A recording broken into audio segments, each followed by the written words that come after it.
湖水就是他的愈合。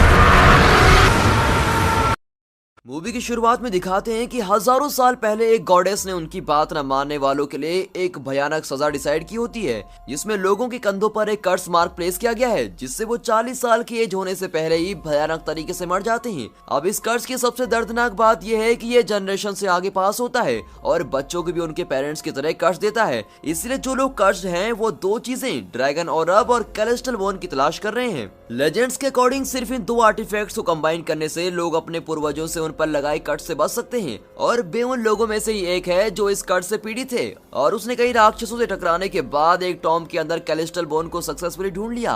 लेकिन इसमें उसकी टीम के ज्यादातर लोग मारे गए। उसके दोस्त प्रोफेसर सन ने बोन को ढूंढने का तरीका डिकोड किया है और ड्रैगन ऑरब की लोकेशन का पता लगाया है जो ड्रैगन माउंटेन के अंदर है। लेकिन मैजिकल आइटम उन्हें इससे जुड़े खतरों के बारे में नहीं बताता, और ना ही ये कि उन दो आर्टिफैक्ट्स का कॉम्बिनेशन कर्स को कैसे खत्म कर सकता है। बे की एक दोस्त शेरली अच्छी खबर लेकर वापस आ रही होती है कि उसने एक लोकल फैमिली से कांटेक्ट कर लिया है जो माउंटेन में जाने का सीक्रेट रास्ता जानती है। आदमी जल्दी से अपने पुराने साथियों को रिक्रूट करता है, जिसमें काय नाम का एक मोटा सा आदमी, उसका दोस्त यूक और साथ में एक लिंग नाम की महिला होती है। दरअसल उन तीनों को भी बे की तरह ही कर्ज किया गया है और वो कैलेस्टल बोन को उसकी कब्र से लेते जाते वक्त बच गए थे। वो देश में यात्रा कर रहे होते हैं और माउंटेन के ठीक नीचे एक घर में पहुंच जाते हैं जहां एक महिला है और सबका स्वागत करती है। वो उनसे रात को वहीं रहने के लिए कह रही होती है जैसा कि पहले डिसाइड हुआ था, लेकिन बे ये कंफर्म करना चाहता है कि क्या सच में ऐसा रास्ता है। वो बताती है कि एक ही रास्ता है जो एक खतरनाक नदी से होकर जाता है और उसकी बेटी कॉन्ग उन्हें कल वहां ले जा सकती है। रात में सब कई इंसेक्ट्स को देख रहे होते हैं जो जुगनू की तरह लग रहे होते हैं और इस रेयरली दिखने वाले नजारे की आनंद लेने के लिए जल्दी से बाहर जाते हैं। काई एक इंसेक्ट को पकड़ने की कोशिश कर रहा होता है, लेकिन ये आग की लपटों में बदल जाता है और उसका हाथ जल जाता है। कॉन्ग बताती है कि ये जुगनू नहीं, क्योंकि जब उनकी बॉडी दूसरे एनिमल को टच करती है तो एक्सप्लोजन होते हैं। अब कॉन्ग एक कंटेनर को निकालती है जिसमें उसने उनकी क्वीन को पकड़ के रखा होता है। कॉन्ग बताती है कि मक्खियां उस ऑर्डर की ओर अट्रैक्ट होंगी जो क्वीन प्रोड्यूस करती है और उस जगह पर झुंड बना लेते हैं जहां उनकी लीडर की मृत्यु होती है। वे जार खोलती है तो सारी फ्लाइज वे जहां भी जाते हैं उनका पीछा करती हैं। अगले दिन सब खतरनाक रास्तों से यात्रा करके माउंटेन की ओर बढ़ रहे होते हैं और फाइनली एक झील के पास पहुंच जाते हैं जहां कॉन्ग उन्हें वो एंट्रेंस का रास्ता दिखा रही होती है जिसकी वो तलाश कर रहे थे, क्योंकि टीम बोट्स को यूज करके माउंटेन की ओर बढ़ रही होती है। अब कॉन्ग उन्हें सावधान रहने के लिए वार्न करती है क्योंकि वहां राक्षसी जीवन के होने की अफवाहें हैं। सब उस केव तक पहुंच जाते हैं और काय बताता है कि अपनी गर्लफ्रेंड को इम्प्रेस करने के लिए उसने कॉन्ग से इंसेक्ट क्वीन को ले लिया है। उसी समय यूक रिवर के अंदर से एक अजीब मछली को देखता है और उसको छूने की कोशिश कर रहा होता है, लेकिन एनिमल उसकी तरफ बढ़ता है और उसकी फिंगर पर बाइट कर लेता है जिससे पानी में भी खून मिल जाता है। अब अचानक इंसानों को खाने वाली सैकड़ों मछलियां उन सब की ओर बढ़ने लगती हैं और उनको खाने के लिए पानी से बाहर कूद रही होती हैं। वे अपने जीवन की रक्षा करने के लिए अपने हथियारों का उपयोग करके वापस लड़ने की कोशिश करते हैं, लेकिन जानवर संख्या में बहुत अधिक होते हैं और इसी दौरान काय लिंग को बचाने की कोशिश कर रहा होता है, लेकिन खुद नदी में गिर जाता है। अब मछलियां पानी में काय को देखती हैं तो झुंड में उसके पीछे आने लगती हैं और काय फटाफट नाव की ओर जाने की कोशिश कर रहा होता है और सौभाग्य से मछलियां उसे खाए इससे पहले वो आदमी नाव पर चढ़ने में सफल हो जाता है जब उसकी टीम उसके पीछे आ रहे क्रिएचर को मारने की पूरी कोशिश कर रही होती है। फाइनली सब एक ऐसे एरिया में पहुंच जाते हैं जहां बहुत सारी ममीज केव की छत पर लटकी हुई हैं और वो लोगों की प्रेजेंस को महसूस करके पानी में गिरने लगती हैं। शॉकिंगली जब डेड बॉडी नदी में एंटर करती है तो उसमें से हजारों छोटे जीव निकलने लगते हैं जो उन सब की ओर उड़ रहे होते हैं। अब जीव टीम पर हमला करते हैं और उन्हें बुरे तरीके से काटते हैं और सभी को उनसे खुद को बचाने में बहुत परेशानी हो रही होती है। अब कोई ऑप्शन न होने के कारण प्रोफेसर टीम को कोई आग फेंकने वाले वेपन्स देता है जिससे वो दुश्मनों से और अच्छे से लड़ सकें।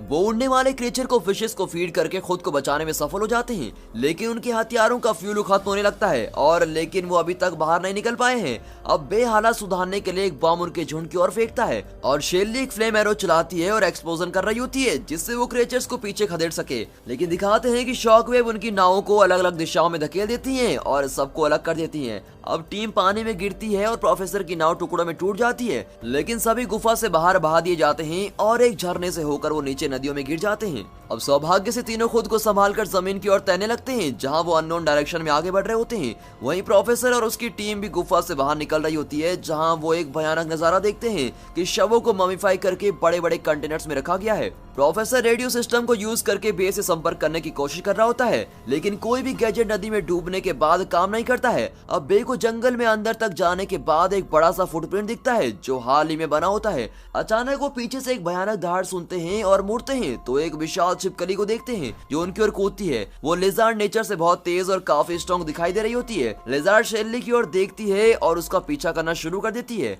और रास्ते में आती है और हर चीज नष्ट करती जाती है। राक्षस फाइनली लड़की को एक पेड़ की ओर ले जाती है और शेल्ली तीर चला रही होती है, लेकिन उसके अटैक वेस्ट हो जाते हैं क्योंकि वो छिपकली की स्किन में घुस नहीं पाते। बे पीछे से राक्षस पर कूदता है और अपने चाकू उसकी स्किन में घोंपने की कोशिश करता है ताकि महिला को दौड़ने का मौका मिल जाए और वो उसे प्रोफेसर को ढूंढने के लिए कहता है। लिजार्ड जबरदस्त फोर्स के साथ यूज करके बे को पीछे फेंक देती है और उसकी तरफ बढ़ रही होती है। इसी दौरान प्रोफेसर के ग्रुप पर भी वैसे ही क्रिएचर द्वारा हमला किया जा रहा होता है जो उन्हें मारने के लिए उनके पीछे भागता है। अब बूढ़ा प्रोफेसर अपनी टीम से पीछे रह जाता है। सौभाग्य से इससे पहले कि वो मॉन्स्टर प्रोफेसर को खा पाता, एक तीर राक्षस की ओर चलता है जो सीधे उसकी आंख में जाकर लगता है। ये एरो शेली ने चलाया होता है और वो जीव को फुसलाकर उन्हें बचाने की कोशिश कर रही होती है। राक्षस महिला का लगातार पीछा कर रहा होता है जब वो फाइनली बे को भी भागते हुए देखती है और दोनों एक दूसरे की तरफ दौड़ते हैं और लास्ट मोमेंट में एक पेड़ के बल से लटक जाते हैं, जिससे दोनों मॉन्स्टर आमने सामने हो जाते हैं और एक दूसरे से टकरा जाते हैं। फाइनली दोनों टीम्स एक दूसरे को ढूंढ लेती हैं और प्रोफेसर कह रहा होता है कि जीवों की सुनने की क्षमता बेशक बहुत अच्छी होती है, लेकिन उनकी दृष्टि बहुत ही खराब होती है। लेकिन विशाल छिपकलियां जल्दी ठीक हो जाती हैं और टीम की तरफ फिर से बढ़ने लगती हैं, जिससे उन्हें एक बार फिर दौड़ना पड़ता है। अब सब एक चट्टान की एंड पर पहुंच जाते हैं और बे उन्हें किसी हॉलीवुड मूवी की तरह वहां से कूदने के लिए कहता है, लेकिन उन्हें जल्दी पछतावा होता है जब वो देखते हैं कि वे पानी में नहीं पत्थरों में कूद गए हैं। नीचे गिरकर खुद को बचाने के बाद काय अपने गर्लफ्रेंड को ऐसे चकमा देता है जैसे वो फ्यूचर में उसके बच्चों को सपोर्ट करने से बच रहा हो और महिला को जमीन पर गिरने देता है। अब इससे पहले कि वो अपनी इस हरकत के लिए माफी मांग सके, वो अपने साइड में देखते हैं और रियलाइज करते हैं कि वो असल में उन्हीं लिजार्ड के घोंसले में कूदे हैं। अब राक्षस क्लेवरली उनके पास आ रहे होते हैं और उन्हें कहीं भागने लायक नहीं छोड़ते, लेकिन पास में बादलों की गरजने की आवाज सुनकर लिजार्ड शॉक हो जाती है और जाहिर है उनकी सेंसिटिव हियरिंग ही सबसे बड़ी कमजोरी है जो सभी को वहां से भागने का मौका देती है। जैसे जैसे वो आगे बढ़ रहे होते हैं तो प्रोफेसर देखते हैं कि दूर एक उड़ता हुआ आइलैंड जैसा कुछ होता है और सुझाव देते हैं कि उन्हें वहीं जाना चाहिए। सब बादलों के गरजने से हो रहे शोर का फायदा उठाकर विशाल राक्षसों से दूर भागने लगते हैं और मैदान को पार करने में सफल हो जाते हैं, लेकिन बिजली गरजना बंद होने पर उनका सामना फिर से उन्हीं लिजार्ड से होता है। अब कोई और ऑप्शन न होने के कारण शेली उन पर तीर चलाकर जानवरों को अपनी ओर अट्रैक्ट करने का फैसला करती है और अपनी टीम से दूर भाग रही होती है। वो एक चट्टान के नीचे छुप जाती है और लिजार्ड की पोर्ट साइड का फायदा उठाकर उन्हें एक एक करके क्लिफ से गिरने देती है। सब फ्लोटिंग आइलैंड की ओर दौड़ रहे होते हैं और बाकी राक्षस उनका पीछा कर रहे होते हैं। वे एक पेड़ की विशाल टहनी के ऊपर दौड़ते हैं जो आइलैंड तक पहुंचने का एकमात्र रास्ता लग रहा होता है, लेकिन राक्षस भी उस पर चढ़ने लगते हैं और अपने भारी वजन से पुल को तोड़ देते हैं। अब बे सबको आइलैंड की ओर दौड़ने के लिए कहता है, जबकि वो पीछे रुकता है और पेड़ की टहनी को तोड़कर छिपकलियों के रोकने की कोशिश करता है। आखिरकार वो टहनी को तोड़ देता है जिससे सब नीचे गिरने लगते हैं और वो अपने दोस्तों की ओर तेजी से दौड़ता है और फाइनल मोमेंट में कूदकर मुश्किल से गिरने से बच जाता है और राक्षस खाई में गिर रहे होते हैं। सब पीछे मुड़कर देखते हैं तो उन्हें इस हवा में मैजिकली उड़ रहे आइलैंड की खूबसूरती का एहसास होता है। रात में सब पूरे दिन दौड़ने के बाद आराम करने के लिए रुक और लड़कियां एक चमकते हुए पॉन्ड में स्विम करने का फैसला करती हैं। बे और प्रोफेसर को छोड़कर बाकी सब लड़के भी मस्ती में शामिल होते हैं और तालाब में खूब मजे कर रहे होते हैं। अपनी टीम की खुशियों को देखकर बुढ़ा सवाल करता है कि क्यों न वापस जाकर अपने भाग्य को स्वीकार कर लें। वो सोचता है कि उन्हें उस समय का आनंद लेना चाहिए जो उनके पास बचा है, बजाय इसके कि वो और भी अधिक खतरे में पड़े और पॉसिबली मर जाएं। बे उस आदमी से कह रहा होता है कि वो हार नहीं मानेगा और उसे लगता है कि वो निश्चित रूप से कर्ज को खत्म कर सकते हैं और उस जीवन को वापस पा सकते हैं जो उनका अधिकार है। अगली सुबह सब एक पीसफुल रात के बाद उठते हैं और नीचे फ्लावर से भरी फील्ड में अपनी यात्रा की तैयारी करते हैं। वो आइलैंड से नीचे उतरने के बाद काफी लैंड्स को पार करते हैं और जब वो माउंटेन्स की गहराई तक पहुंच जाते हैं तो नजारा भयानक हो जाता है। जैसे ही वो दीवारों के पास पहुंचते हैं, टीम को रियलाइज होता है कि ये कॉफिन से भरा हुआ है जो माउंटेन के टॉप तक फैला हुआ है। अचानक वो पीछे से एक आवाज सुनते हैं और मुड़ते हैं तो एक विशाल प्राणी को उनकी ओर कूदते हुए देखते हैं जो एक बड़े लॉबस्टर जैसा दिख रहा होता है। प्रोफेसर बताते हैं कि इस जीव को दर्द नहीं होता क्योंकि इसकी कोई नर्वस सिस्टम नहीं है और ये पानी के अंदर बहुत जल्दी ठीक हो सकता है। सब इकट्ठा होकर अपने वेपन से इंडिविजुअली उस पर हमला करते हैं और राक्षस को नीचे गिराने की कोशिश कर रहे होते हैं, लेकिन राक्षस बिल्कुल भी नहीं हिलता और उन्हें डॉल्स की तरह खदेड़ रहा होता है। अब आदमी रस्सियों का उपयोग करके विशाल लॉबस्टर को पकड़ने की कोशिश कर रहे होते हैं, लेकिन राक्षस बहुत ही शक्तिशाली होता है और आसानी से उनके जाल को ब्रेक कर देता है। राक्षस की नजर लिंक पर पड़ती है और वो उसकी तरफ बढ़ने लगता है तो लिंक दीवारों की ओर भागने के लिए मजबूर हो जाती है क्योंकि वो कॉफिन्स पर चढ़कर हमले से बचने की कोशिश कर रही होती है। हालांकि लड़की राक्षस की पहुंच से बच नहीं पाती और ऊंचाई से गिर जाती है, लेकिन काय उसे लास्ट मोमेंट में पकड़कर दुर्घटना से बचा लेता है। अब राक्षस तुरंत हमला करने के लिए आगे बढ़ता है और लिंग अपने बॉयफ्रेंड को बचाने की कोशिश कर रही होती है, लेकिन वो राक्षस दोनों को दूर दीवारों की तरफ फेंक देता है। लेकिन सब फिर से रस्सियों का इस्तेमाल करके राक्षस को पकड़ लेते हैं और इस बार उन्होंने एरिया में बॉम्ब भी लगा दिए होते हैं जो लगातार फटते हैं, जिससे स्टोन के पिलर्स मॉन्स्टर पर गिर रहे होते हैं।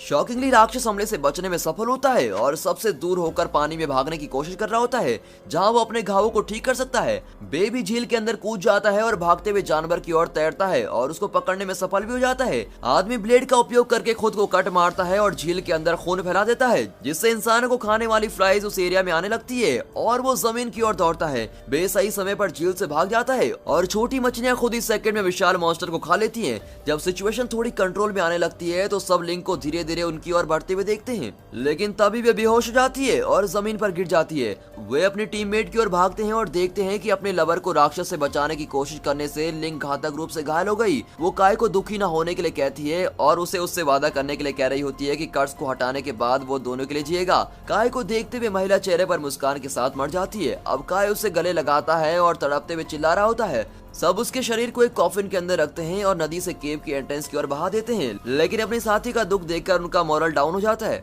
प्रोफेसर उन्हें गिव अप करके अपने बच्चे में जीवन का आनंद लेने के लिए कह रहे होते हैं, बजाय इसके कि वे किसी और चीज का पीछा करते हुए इसको वेस्ट कर दें जो शायद रियल भी ना हो। बे असहमति दिखाता है और कहता है कि उन्हें आगे बढ़ना चाहिए वरना उनकी दोस्त की कुर्बानी बेकार जाएगी। अब सभी इस बात से एग्री करते हैं और इकट्ठा हो जाते हैं, लेकिन बूढ़ा उनके डिसीजन से बहुत ही निराश होता है और उनके शरीर को दफनाने का वादा करते हुए वहाँ से जाने का फैसला करता है। सब फाइनली कॉफिन पर चढ़कर माउंटेन तक पहुंच जाते हैं और एक गार्डन में आ जाते हैं जो कैलेस्ट्रल नेचर का लग रहा होता है, क्योंकि इमारतें फॉग के अंदर छिप रही होती है। वे उस एरिया के सेंटर में पहुंच जाते हैं और देखते हैं कि ड्रैगन औरब को एक विशाल मूर्ति ने पकड़ा हुआ है, लेकिन तभी नीचे शोर होता है क्योंकि कॉफिन्स के अंदर से कुछ टुकड़ों में टूट रहा होता है। उन्हें बिच्छुओं की एक सेना उनकी ओर बढ़ती हुई दिखाई देती है जो उन्हें हर तरफ से घेर कर किसी भी तरह भागने का मौका नहीं दे रहे होते हैं। अब सब अपने हथियारों का उपयोग करके राक्षसों से लड़ रहे होते हैं, लेकिन दुश्मन की संख्या ज्यादा होने की वजह से वे जल्दी पीछे धकेल दिए जाते हैं। वो बे के लिए एक रास्ता खोलने की कोशिश कर रहे होते हैं और बे उस बड़े स्टैचू की ओर दौड़ रहा होता है और ड्रैगन औरब को पकड़ लेता है।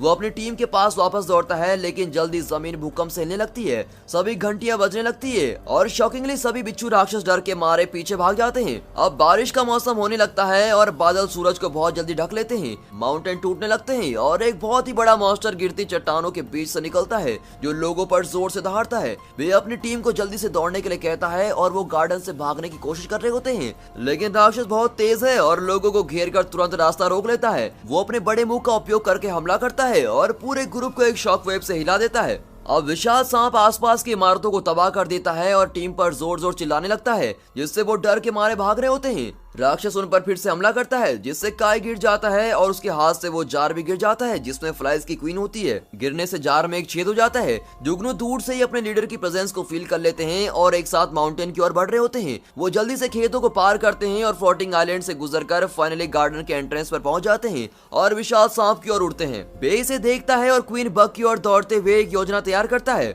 आदमी विशाल सांप की ओर बढ़ रहा होता है और सभी फायर फ्लाइज उसके पीछे पीछे आ रही होती है, लेकिन सांप उसके ठीक सामने हमला करता है जिससे कंटेनर गिरकर टूट जाता है। क्वीन धीरे धीरे उड़ जाती है जिसे सब निराशाजनक रूप से देख रहे होते हैं, लेकिन लास्ट मोमेंट पर प्रोफेसर सन उसे पकड़ लेते हैं जिन्होंने अपनी टीम के लिए वापस आने का फैसला किया होता है। बूढ़ा आदमी सांप की ओर बढ़ता है जब उसका हाथ आग की लपटों में घिरा हुआ होता है और वो आग उसके पूरे शरीर में फैल रही होती है, तो वो राक्षस के मुंह के अंदर कूद जाता है। अब फायर फ्लाइज भी उसका पीछा कर रही होती है और सांप के शरीर में उड़कर चली जाती है और विशाल प्राणी को अंदर से जला देते हैं और वो दर्द के मारे चिल्ला रहा होता है।